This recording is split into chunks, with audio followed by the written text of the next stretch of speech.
Hey guys, so I thought I'd go ahead and share with you all the fun that I've been having with playing with this GoPress and foil machine.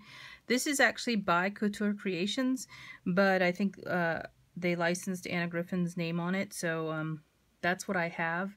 I've shown you the machine in my haul video, and this is the book you get with the how-to in it.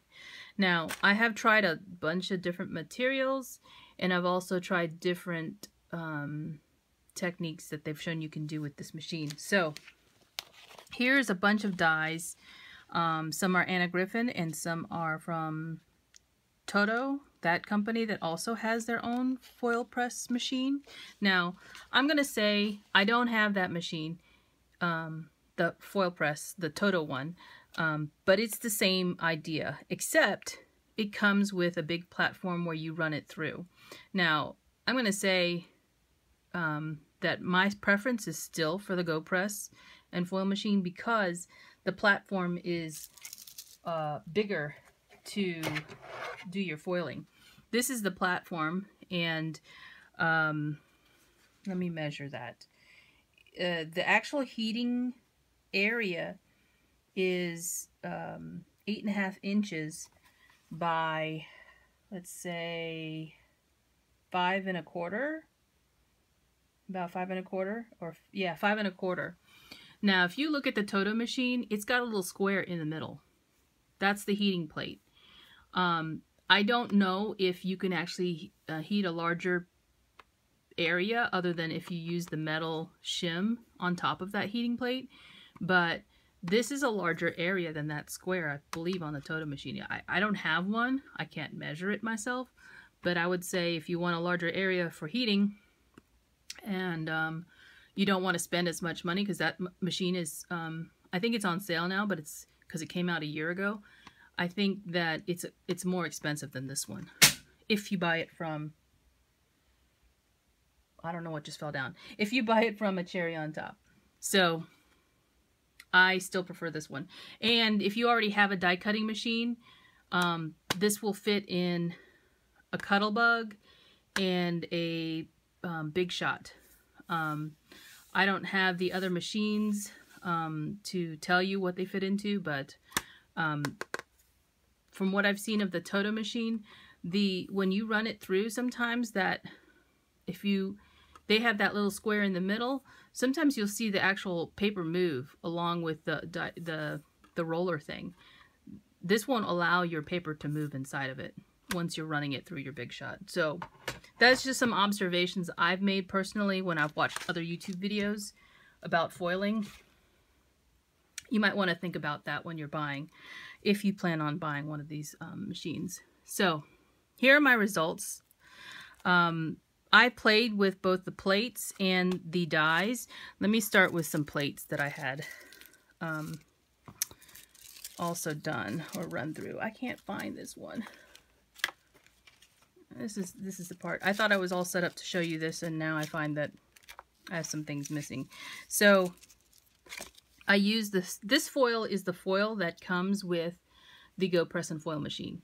I did buy other foils from TODO because it is the same idea of hot stamping, and it works. So you can use foils from TODO in this hot stamping. You cannot use the Heidi Swapp toner reactive foil in this machine and expect to get the same result. They say that on their website. I tried it by actually using a toner piece of paper that had toner on it, putting the Heidi Swapp toner foil down on top of it and sticking it in my machine. It didn't come out. So I will probably have to play with that more if they're claiming that it works, but I wasn't able to get that same result. So I will still use my laminator for that. I don't think maybe it's not hot enough. So that is this foil. If you see that it's silver, the silver foil is all from the GoPress and foil. If it's another color, it's the TODO brand. So let me show you then. I did use, okay, I've shown this in another video. These are all done with the TODO foils here, and then these are all hot stamps that are made for the machine. Actually, these are made for TODO, and some are actually from Anna Griffin. So you can see that's the result. I didn't make them into cards or anything. I just wanted to have a sheet so I could see what color it would be. Now, I decided I had to play with dies because, you know, my collection of dies is pretty big. With little wafer thin dies, you can run them through, and there's the result.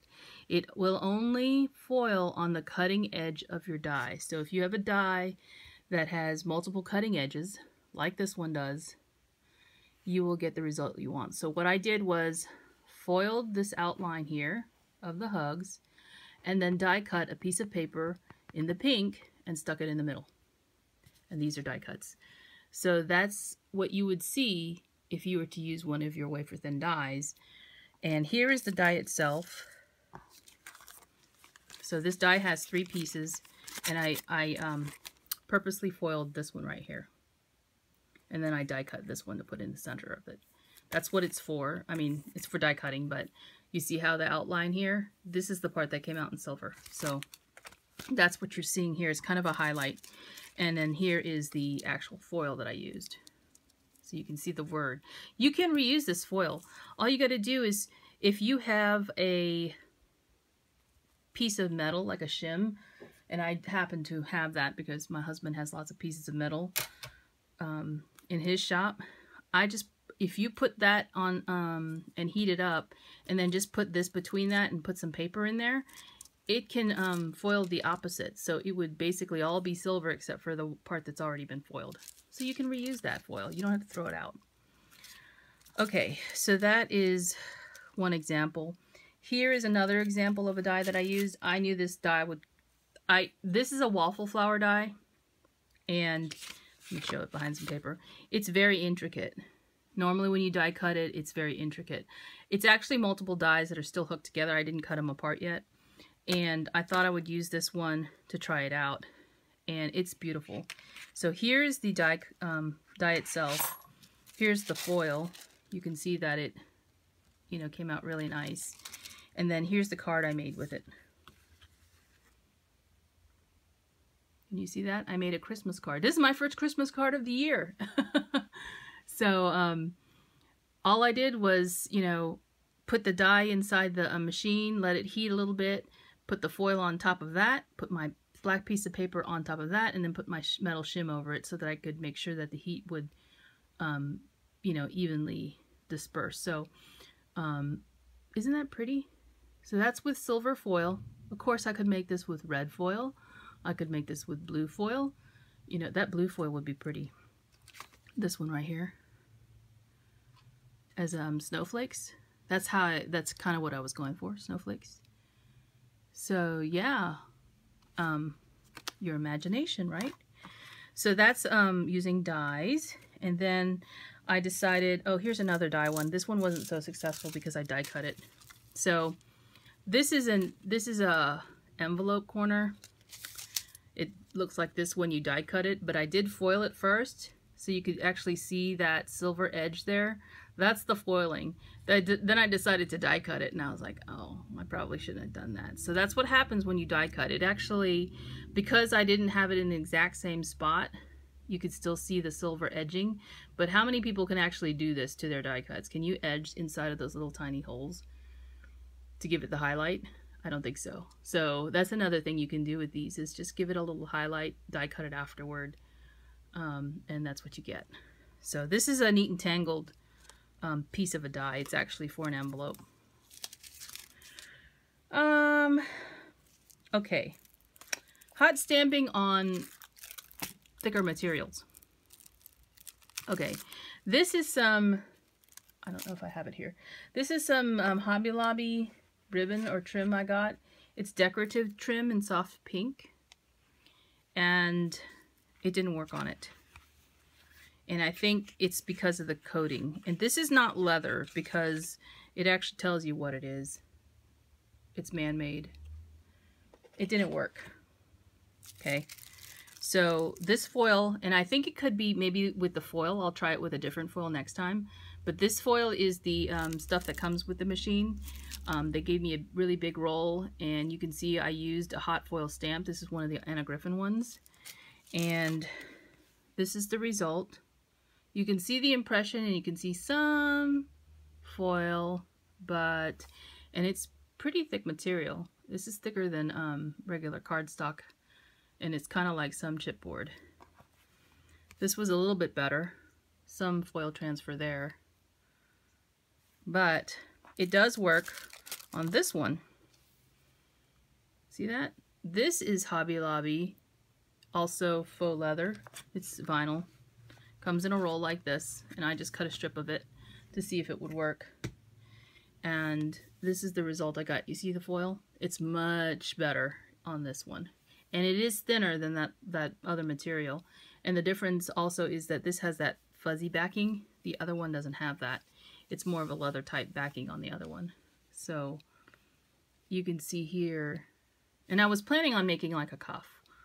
And that's why I wanted to try foiling it. Making a cuff and putting some other decorative materials on top. Here's the foil once it went through on that blue one. And it's really, really, you could tell that the foil transferred because it's, you know, got those empty spots. So that is other materials.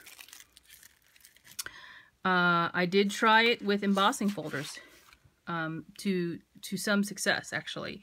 So this one wasn't so good. Here's the embossing folder itself. Let me show you this first. Here's the embossing folder I have. It is a Brenda Walton one from Sizzix, and it's just a little crinkly bow at the top with some flowers. So this one not so good. Again, the GoPress foil. This one was a little bit better, but it still needed some work. Oh, here's the hello. Here's the hello one. That one. That's using one of those hot foil stamps. That's what it's meant for, right?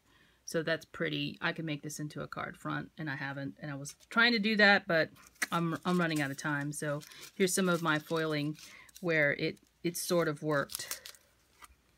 So you can see it on the paper. Some results. So this is where it totally didn't work. It just, you see the impression of the embossing folder, and then that's it. So I think this is my last try where it was, you know, spot on. It was good, but I can tell that it's not all transferred right here, right? But I did use it to make something, and here's one of the, well, not to make something, but here's one where it was a pretty good impression. Now, people probably would say, well, this is not clear. Well, that's true. This is a little bit clearer. So this is probably my best from this embossing folder and specifically.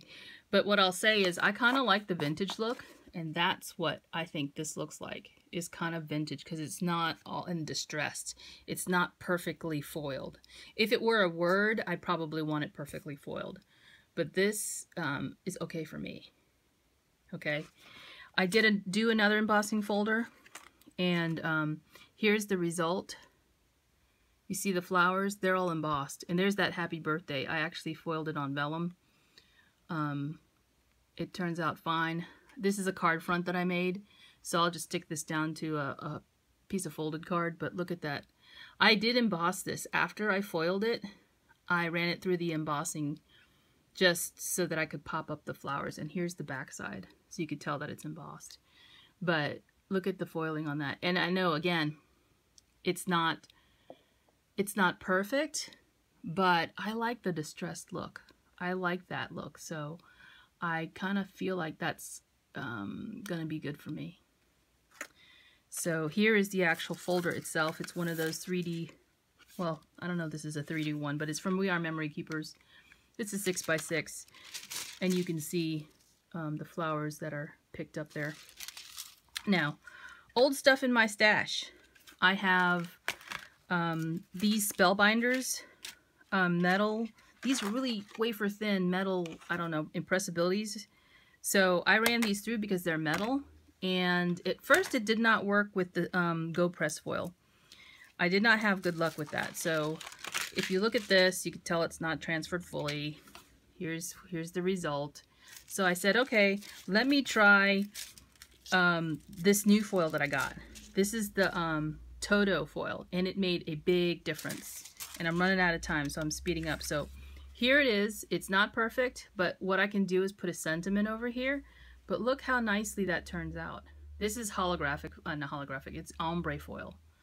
So you can see that it is really nicely foiled.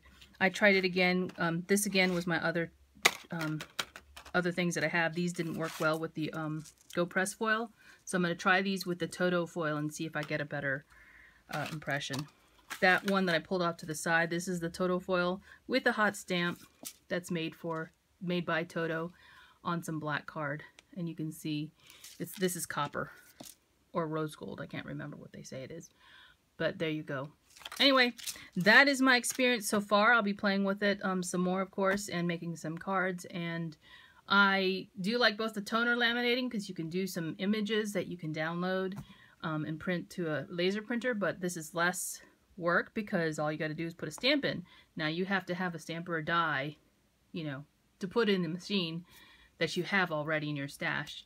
So anyway, if you guys are interested in the machine, Cherry on Top has it available the last time I checked, and they were cheaper. I pre-ordered mine for less than $100.